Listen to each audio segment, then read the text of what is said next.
Welcome to IT Pro TV. I'm your host, Don Vector. Coming at you live from San Francisco, California. You're watching IT Pro TV. Hello, and thank you for watching IT Pro TV, helping you level up with IT learning everywhere you go. I'm your host, Zach Memis, for this episode of CompTIA Linux Plus, and in this episode, Managing Users. And the one and only Don Pezet is here to show us what that all means. Don, good to see you. Hey, glad to be back, Zach. And you know, when you do an installation of Linux, you usually end up with either one or possibly two user accounts that are ready for you to use.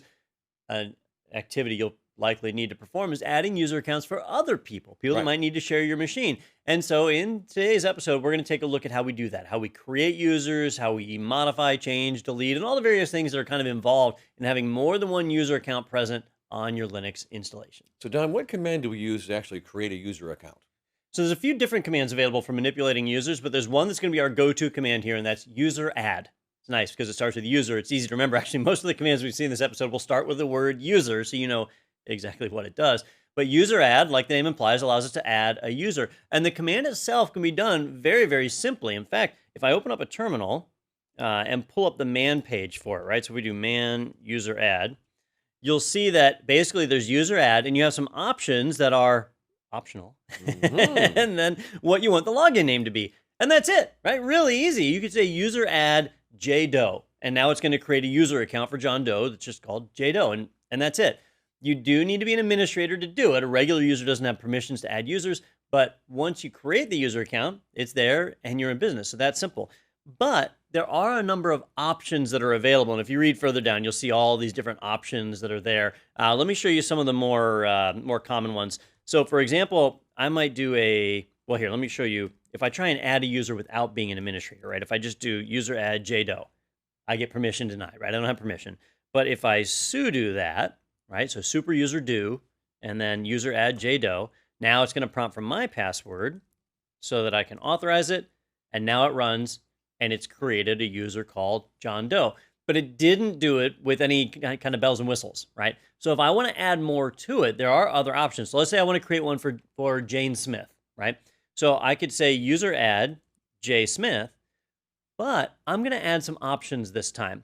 The first option I want to add is a comment, right? Now, comments originally were designed to store notes about the person, but most distros these days use the comment to store the full name of the user. So I'm going to say that that's Jane Smith. And since there's a space in the name, I've got to put it in quotes, right? So -C Jane Smith. So now it'll know her full name. We can set an expiration date. Maybe Jane's a contractor, and she's only going to be working with us through the end of the year. So I can set an expiration date with -E and then specify a year, followed by a month, followed by a day. So her account is going to expire on December 31st. I can also do things like changing her default shell. The default shell in CentOS is bash. In Ubuntu, it's actually dash, a different shell. So maybe she really likes a particular shell. I could come in and specify an alternative. In fact, I don't actually know what all shells I have installed in this one. So let's just say I want it to be, I'll do -S to change the shell, and I'll do /bin/CSH. Maybe I've got the old C shell installed, or dash, maybe she wants dash. So I'll point to that one. You point to wherever the binary is for that particular shell. Let's see, what else could we do? Her home directory. By default, her home directory is going to be in /home/jsmith, right? It creates a folder based on the username, but maybe I want the folder to be her full name instead. I could say -D /home/Jane_Smith, like that. So that's the folder I want for her home folder. You can define all this. Now, word of caution, if you leave it at the default home folder, it'll make the folder for you. If you override the folder like I'm doing, it actually won't make that folder for her. So I'll need to go and create that folder and set the permissions. We'll see that in another episode. But it is just another option. Those options right there are some of the most common ones with user add. We kind of define it. If I run that, there we go. It creates that Jane Smith account. A lot more complex than when I did John Doe, right? That was just user add JDoe. But now she's set up in a lot more specific fashion to be ready to go. So that user add command, that really knocks out the majority of what we need to add in a user account. So Don, what if we make a mistake? Can we modify the user? Actually, we got a couple of options here, Zach, because honestly, if the user's never logged in, what I normally do is I just delete the user and I recreate them and set them the way that I want. It hasn't been used yet, so it doesn't matter, right? But if the account's already been put in use, deleting them can be really problematic. And the reason there is that every user has a user ID, right? Let me show you what I mean. Let's say, for example, that I have a user named Sarah, right? So I came in and I did a user add, and I added an account for Sarah. All right. So now she's got an account. Okay. Well, if you use the ID command, and I'm just going to run ID Sarah, or I'm going to sudo it, I can see that she had a user ID of 1004, right? That's her ID number. Now, if I do a user DEL, that's going to allow me to delete her account, right? So I could delete Sarah. So there she goes. She's gone, right? In fact, if I try and ID Sarah right now, no such user. And I'm going to re-add that Sarah account, all right? When I do it, notice the messaging that I get. The home directory already exists. Well, who cares about that, right? Well, the problem here is it's actually owned by the old Sarah. The new Sarah is somebody different. They happen to have the same name. If I do a sudo ID Sarah, before it was 1004, now it's 1004. It reused the number, but it's not the same person. And so it starts to create some conflicts. If I had added somebody else in the meantime, they might have taken 1004, and now Sarah becomes 1005. So that stuff can change, and you end up with conflicts. So deleting a user is not a great idea. Or if you do delete the user, make sure that you do, when you do user DEL, add the -R flag, because that's going to remove their home directory and all the files that are associated with them and get them out of the way, so that when you come back in and do a user add for a user that happens to have the same name or whatever, see how I didn't get any complaints that time? The home directory didn't exist, or mailbox or whatever. That's all been wiped out. So it creates a new one, and all the identity numbers are matched up and everything works correctly. So while we could just delete and recreate, if the account's already in use, that's not really an option. So instead, we're going to use the user mod command. That means modify. We want to change an account. When I created Sarah, I didn't really put any options on her. Like, I didn't add a comment for what her full name was or anything like that. So I might want to come in and do that after the fact. If you do a man for the user mod command, you'll see where you can modify any login with a number of options, like the comment that we can add in. We can change the group memberships, the expiration date, all the things I showed you a moment ago, we can add after the fact. So I can do a sudo user mod -C, and we'll add Sarah Jones. And then I need to specify the account that I'm working on. The account is Sarah, right? So now it's modified the user to append that comment to it without actually having to delete the user.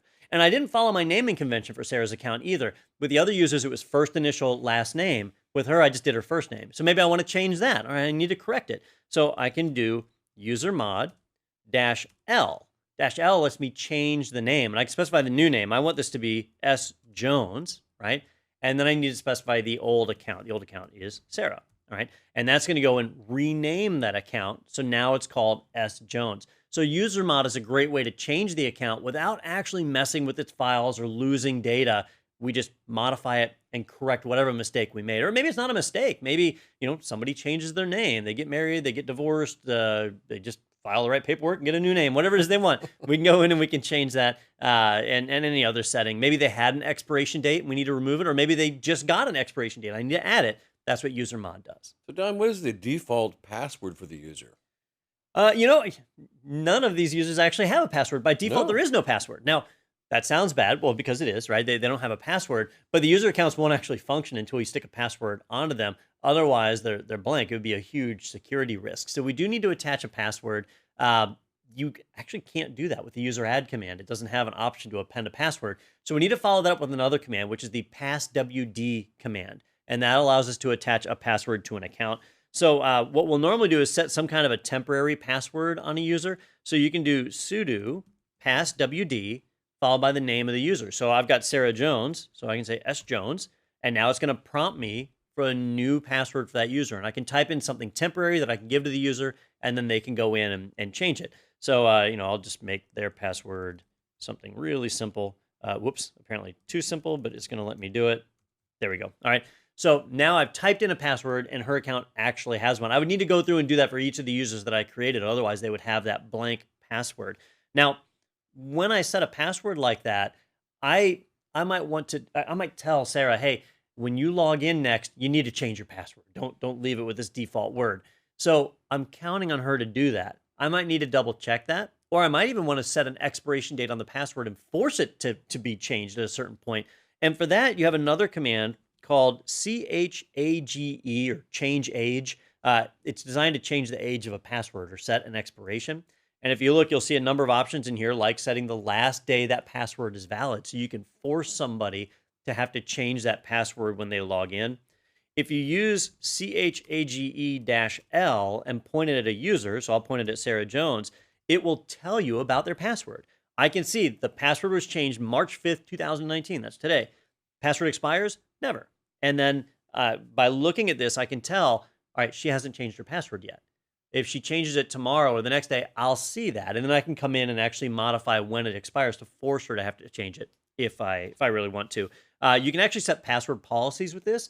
Maybe I always want her to reset her password every 60 days. So you can use chage followed by months and days and hours and so on to increment how long a password will be valid for. And then she'll have to update that password. Right now, it's not set at all, right? She can have the same password the whole rest of her life, and it'll continue to work. But we have control over all of that right inside of our tools. Where do all the default values come from? The defaults, they actually come from a number of different places. And this is important to learn, not just for the exam, but for real life, because each distro is a little bit different. So I'm on CentOS, and CentOS has one set of default values for user accounts. When you're on Ubuntu, it's a little bit different. Debian's a little bit different. Fedora, each one has their little variations. So let's take a look at where some of these defaults are coming from. And when I talk about defaults, let me show you what I mean. I'm going to go into the home directory, and so I've got all these home directories. The Sarah account, right? She got a home directory. Notice it's still called Sarah because that was the name when I originally created the account. She's never logged in. We've messed around with the account, but she's never actually logged in. If I do an ls of that folder, actually, let me do an ls-la and look inside of there, there's files in her home directory. She's never logged in, but there's files in there. There's a bash profile, there's a bash RC, there's even a Mozilla file for Firefox. So it has some settings in there for this user. Those are default settings that are carried over when I create the account, and those come from somewhere, right? There's actually a few different places they can come from. So let's walk through a few of those. One way that you can see, if you just want a quick glance, like what are the defaults when I create a user account? The user add command has a flag you can do. If you do user add -D, it has a capital D, right? That will show you some of the defaults. And so I can see right here, the default group they'll be a part of, or where their home directory would be, the default shell that they're going to get, a skell or skeleton directory, and then whether or not they're going to get a mailbox. That skeleton directory, that's important, okay? The skeleton directory is a folder that is tucked away inside of /etc. And whenever a new user is created, it takes a copy of the skeleton folder and puts that in their home directory. So that bash profile, the bash RC file, those things, those are coming most likely from the skeleton folder. There's a few other places they could come from, but usually a skeleton. Let's take a look at that one. I'm going to go into /etc/skell, S-K-E-L. And if I look in there we go. I did a regular ls, and the files don't show up because they all start with a dot. But if I do ls-la, there I can see all of these different files that are inside of that directory. Now, maybe I have some things that I want to be a part of the user account. So for example, let's see, Vim. I use the Vim editor a lot. And with Vim, it doesn't display line numbers by default. So maybe I want it to display line numbers by default from my users. So I want to create a vimrc file that's there for all of my users. Well, I could come into the skeleton directory, and I got to sudo this one, but I'm going to edit the .vimrc file. All right, and I'm just going to do set number. Set number tells it when Vim runs to show line. See, I'm in Vim right now, and there's no line numbers on the side. It's always kind of annoying. Set number will take care of that. So I'm going to save that file. And as I look, now a .vimrc is in there, okay? Now, all of my existing users, they're not going to see that, right? Their directory was already copied. It's copied when you create the account, right? But if I create a new one, like let's say I create an account for Zach. So I'll do sudo user add Zach. All right, so there we got a user account for Zach. And if I do an ls-la/home/Zach and take a look, he's got a vimrc file. So when he logs in, the first time he runs Vim, he'll have nice little line numbers down the left side of his screen. All the other users are out of luck, right? It's kind of like when you hear about a discount available only for new subscribers. If you're an existing subscriber, you're out of luck. That's how this is. So if I want my old users to have it, I would have to copy this vimrc file to their folders, right? Now, you might ask yourself, why not do that, right? The reason is those users might already have a vimrc. They may have customized it even. And if I copy over that, they would lose those settings. So that's bad. So that's why it does not apply to existing users. And it's done just when an account is created. Now, the skeleton folder, that's one place that a lot of this stuff comes from. And in fact, all of it in my scenario comes from /etc/skell. But there are a few other places you might want to look. If you're seeing some stuff show up by default and you just can't figure out where it's coming from, you can look in a few places. Let me do a sudo /etc/login. Whoop, is it not there? There it is. Login.defs, right? .defs. That is the login definitions. And if you take a look at that file, here's where some other default settings are. The skell folder, those are actual files, right? But there were certain things like whether or not we got a mailbox. And if we got a mailbox, where does the mailbox go? That is defined right here in /etc/login.defs. And if you look through here, some of this you might care about, some of it you might not. But one of the big ones that stands out is right there in the middle of my screen, the password age. Remember how Sarah's password never expired. It could be as long as 99,999 days, which is a pretty good lifespan. We can change that right here so that any new user account we create will have a much shorter password expiration or a password warning age and so on. You can also set the ranges for their user ID numbers if you want them to start at a particular number. Some people are real sticklers on that because they don't like to reuse user ID numbers across different machines, so you can set different ranges for that. And then just a handful of other things, whether a home directory is created. I mentioned earlier that when I created Jane's account, it wasn't going to create her home directory by default. Well, in this one, it's actually set so that it will create it by default. So it is set to yes. Not every distro is like that. Several of them are set to no by default, which is why I said it wasn't going to create it. In this case, it actually did. I didn't check, but I'm pretty sure since it's set to yes, it should have. You'll also see other things like whether they have groups that are enabled, whether encryption is turned on for the password, which certainly should be on by default, and a UMask that we'll talk about later on in a permissions episode. That's kind of the default permissions assigned for that user's files. So all of these come together to define what the defaults for that user account is. And there's one more place, although this is probably the least likely. So those two, /etc/skell and /etc/login.defs, those are kind of the two main places where you'll do most of your work for modifying user defaults. But one more place is the user add command can actually have some defaults as well. If you're ever poking around inside of /etc, there's actually a folder called default. So I'm in /etc/default. And if you look in there, you'll see a user add file. All right. And it's probably empty. Let's see if mine is. And it's not empty. So if I take a look at my user add, it actually has some entries in here. And you'll see some similarities. There's the location of the home folder, the expiration date, the default shell, where that skeleton folder is being stored. All that's right here. This just affects the user add command. So when I create a user using it, it's going to pull information from here. So that's a third place we might need to look for those defaults. Whenever you create a new user account, it's able to reach to each of these, and they all kind of merge together. And if you end up with weird results, you'll need to check all three and figure out which one is overriding the others to cause that problem. How can we verify a user account's configuration? So far I keep creating user accounts and I haven't actually tested to make sure they work. We could just give the username and password to a user and say, here you go, good luck. And then if they open a support ticket, we'll hear about it, right? But there are a few ways we can verify it. When you create a user account, an entry is created inside of the /etc/passwd folder or file. Sorry. That file stores a list of, well, all of your users, right? And if you look, there's actually a lot of users in there that you didn't create. So I'm just going to do a less of /etc/passwd. And when you look in there, you'll see tons of user accounts in there for services and other things that run in the background. A lot of the daemons that run in the background of Linux are in there.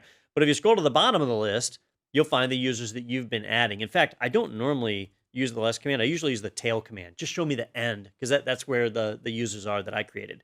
So if I look inside of passwd with the tail command, I can see right here, dpossett, that's an account I created when I installed CentOS. And then we've got Jane Smith, John Doe, Sarah Jones, Zach, each one of them. And I can see their basic settings. Things like what their user ID is. That's right there. I see their full name if I did a comment, right? So see how Jane Smith has a full name and Sarah Jones, but not John Doe. I never did a comment for him. I can see the home directory. Where's that stored? And what the default shell is. Notice how Jane has a default shell of /bin/dash, but everybody else is /bin/bash, right? That's that default shell.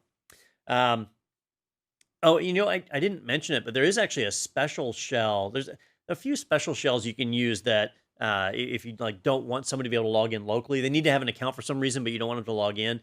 So you may see some weird things. Notice up here /sbin/no login, right?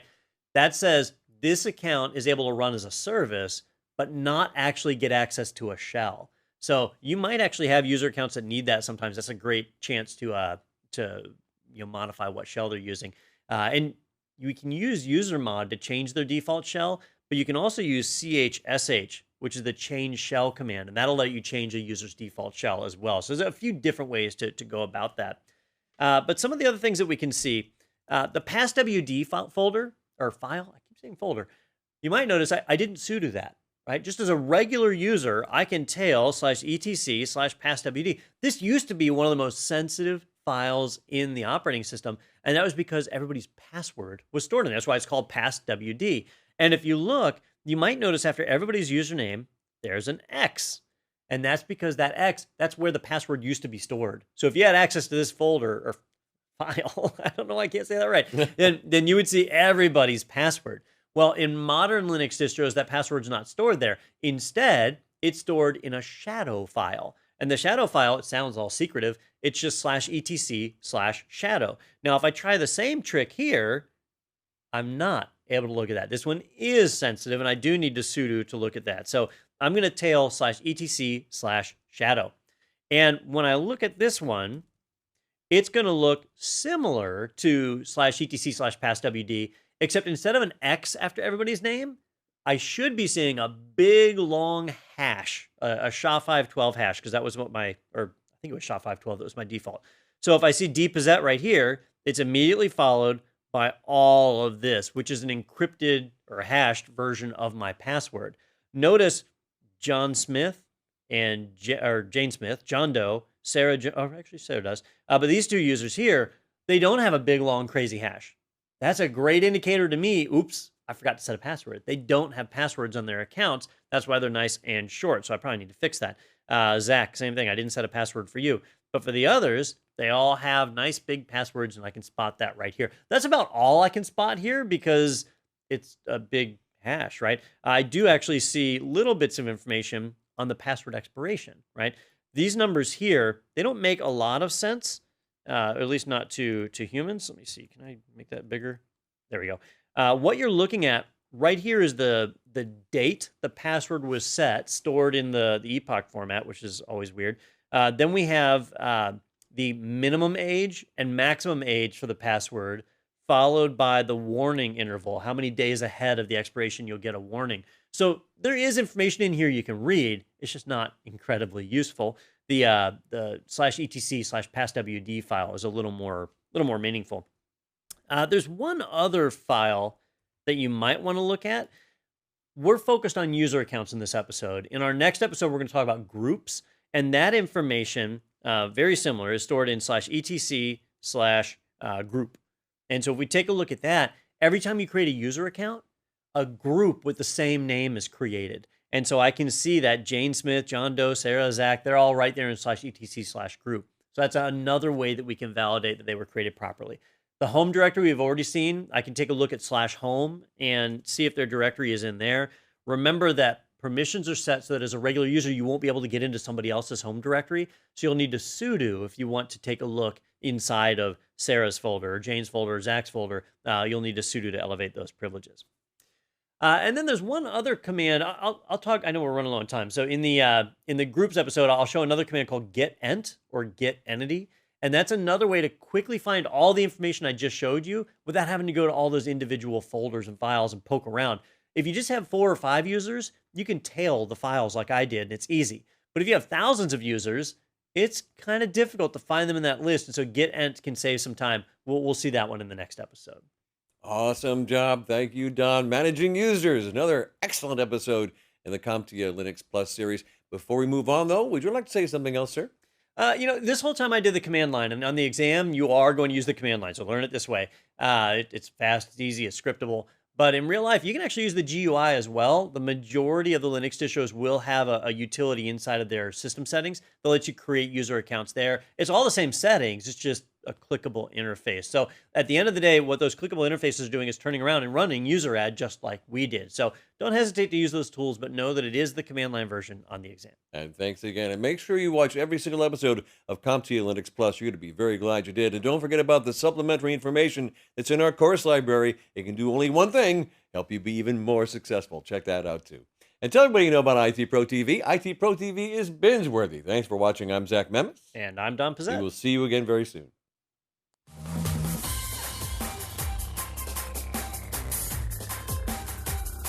Thank you for watching IT Pro TV.